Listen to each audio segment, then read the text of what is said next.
अस्सलाम वालेकुम, मैं हूं इमरान आज़म और आप देख रहे हैं मेरा यूट्यूब चैनल इमरान आज़म व्यूज़। नाज़रीन, आज ये 3 आम खबरें हैं वो आपके सामने रखूंगा और उस पर मुख्तसरन अपना तज़िया भी दूंगा, लेकिन उससे पहले आपसे गुजारिश कि अगर आपको ये वीडियो पसंद आए तो इसे लाइक और शेयर ज़रूर कीजिएगा और मेरा चैनल इमरान आज़म व्यूज़ को सब्सक्राइब भी ज़रूर कीजिएगा।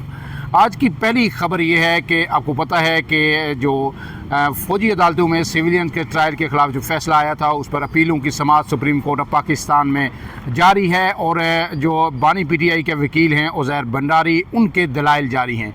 आज उन्होंने इंतहाई मौसर दलाइल दिए और एक तरह से लग रहा है कि अब जो आइनी बेंच है वो मुकम्मल तौर पर फंस चुका है। जो सवाल इमरान खान के जो वकील हैं उनसे किया गया, उन्होंने बड़ा ही मुदल्लल उसका जवाब दिया, आइनी और कानूनी जवाब उसके सामने पेश किया। वो मुदल्लल जवाब क्या हैं, वो किस तरह के आज रिमार्क्स आए, वो आपके सामने सारी सिचुएशन रखूँगा और फिर उसके साथ साथ जो है जुडिशल कमीशन ऑफ पाकिस्तान के अहम तरीन रुकन हैं वो आज मुस्तफ़ी हो गए। उनके मुस्तफ़ी होने की वजह बुनियादी तौर पर यह है कि उन्होंने एतराज़ किया है कि जिस तरह से आला अदलिया में जजेस लगाए जा रहे हैं, जिस तरह कोर्ट पैकिंग हो रही है, इससे उन्हें इख्तलाफ है, लिहाजा वो मज़ीद जुडिशल कमीशन का हिस्सा नहीं रह सकते।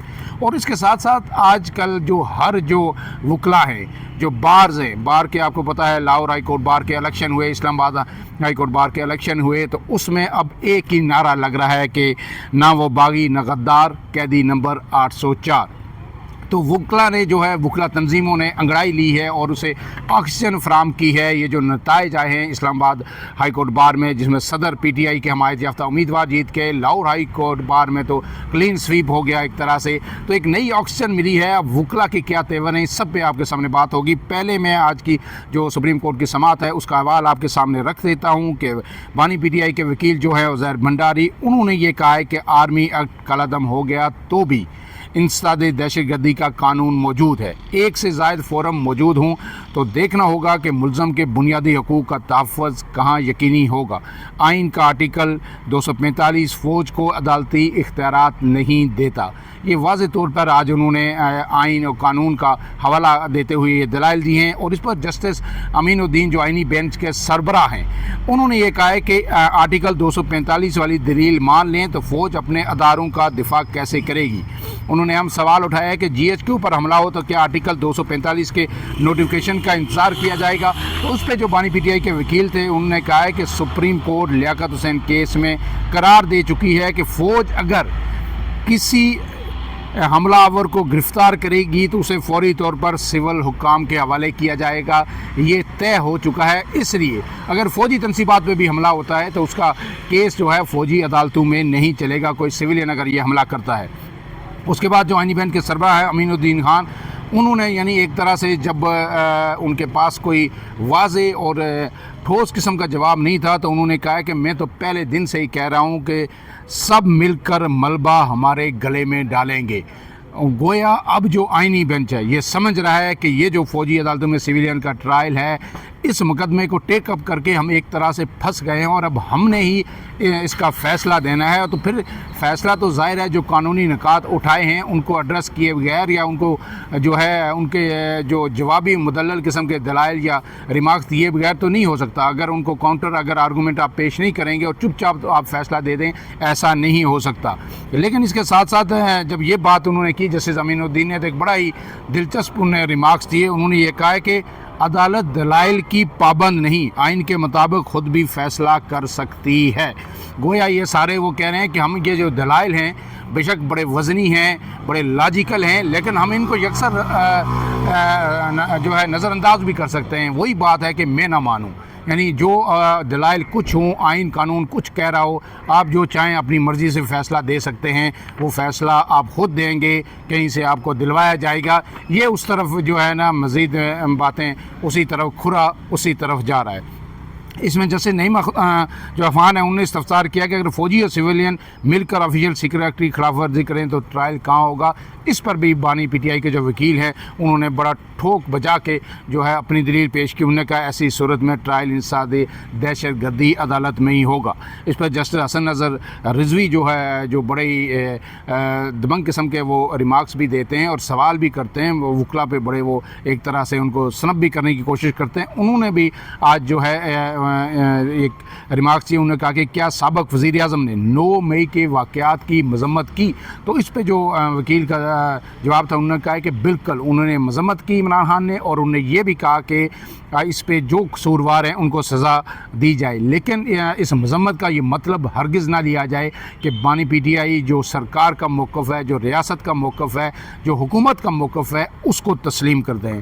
یہ دلائل جاری تھے کہ سماعت جو ہے کل تک کے لیے ملتوی کر دی گئی. زہر بنڈاری جو ہے مزید اپنے دلائل کل بھی جاری رکھیں گے.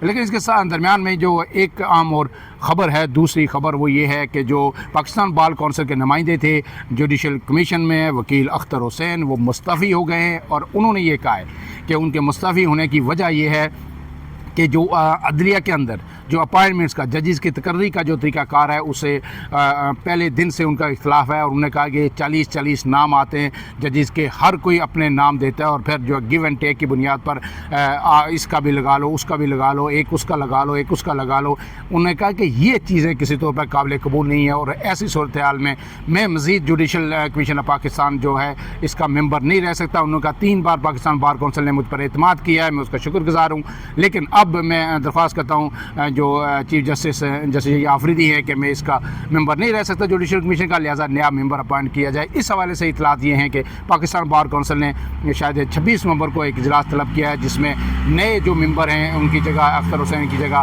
نئے ممبر کی اپوائنٹمنٹ کے لیے نام دیا جائے گا. اور وکیل جو ہیں سینئر وکیل احسن بون صاحب, ان کا نام لیا جا رہا ہے کہ وہ نئے جوڈیشل کمیشن کے ممبر ہو سکتے ہیں پاکستان بار کونسل کے نمائندگی کی حیثیت سے. اب اس کے ساتھ جو آخری جو خبر ہے وہ یہ ہے کہ لاہور ہائی کورٹ بار کا جو تقریب حلف برداری تھی, اس میں بھی ایک بھرپور قسم کی نعرہ بازی ہوئی ہے, اور ایک ہی نعرہ تھا کہ عمران خان کو رہا کرو, عمران خان کو رہا کیا جائے. اور جو عمران خان پہ الزامات لگ رہے ہیں گویا ریاست کی جانب سے کہ وہ باغی بھی ہیں, غدار بھی ہیں, کسی چیز کو نہیں مانتے, آئین و قانون کو نہیں مانتے, 9 مئی انہوں نے کیا, 26 نومبر کیا, تو اس سب کا جو اب وکلا نے ایک ہی نعرہ جو وکلا کی جانب سے لگایا جا رہا ہے, اور تمام وکلا کی جو آواز بن رہا ہے کہ نہ وہ باغی نہ وہ غدار, قیدی نمبر 804 عمران خان کا نمبر ہے. اور اسی حوالے سے آج تمام جو یہ نعرے ہیں لگ رہے ہیں. آپ کو پتہ ہے کہ اسلام آباد ہائی کورٹ بار کے جو الیکشن ہوئے اس میں نون لیگ کا حمایت یافتہ امیدوار سیکرٹری تو بن گیا, جنرل سیکرٹری, لیکن صدر پی ٹی آئی کا حمایت یافتہ امیدوار جیت گیا, اور لاہور ہائی کورٹ بار کے جو الیکشن میں تھے اس میں تو کلین سویپ ہو گیا. اب یہ ساری جو ہے سینیریو بن رہا ہے. اس کے ساتھ ساتھ جو تحریک تفویض آئین پاکستان ہے اور جی ڈی اے, ان کی اہم ترین ملاقات ہوئی ہے. اس میں بھی بڑی اہم پیش رفت ہوئی ہے کہ اس میں ایک متفقہ کمیٹی تشکیل دے دی گئی ہے, اور وہ متفقہ کمیٹی اب جو چارٹر آف ڈیمانڈ ہے یا نیا جو ایجنڈا بنے گا اس اپوزیشن گرینڈ اپوزیشن الائنس کی تحریک کا, اس کو حتمی شکل دے گی. اور پھر وہ 26 اور 27 نومبر کو جو قومی کانفرنس ہو رہی ہے اسلام آباد میں, وہ اس میں رکھا جائے گا, اور یہ بتایا جائے گا کہ کس طرح اپوزیشن مل کر اب آگے بڑھے گی, اور مستقبل کی یہ جو تحریک ہے جو رمضان کے بعد, عید کے بعد ایک نئے فیصلہ کن مرحلے میں داخل ہوگی, اس کے خد و خال کیا ہوں گے. فی الحال کے لیے اتنا ہی. اپنے میزبان عمران اعظم کو اجازت دیجیے. اللہ حافظ.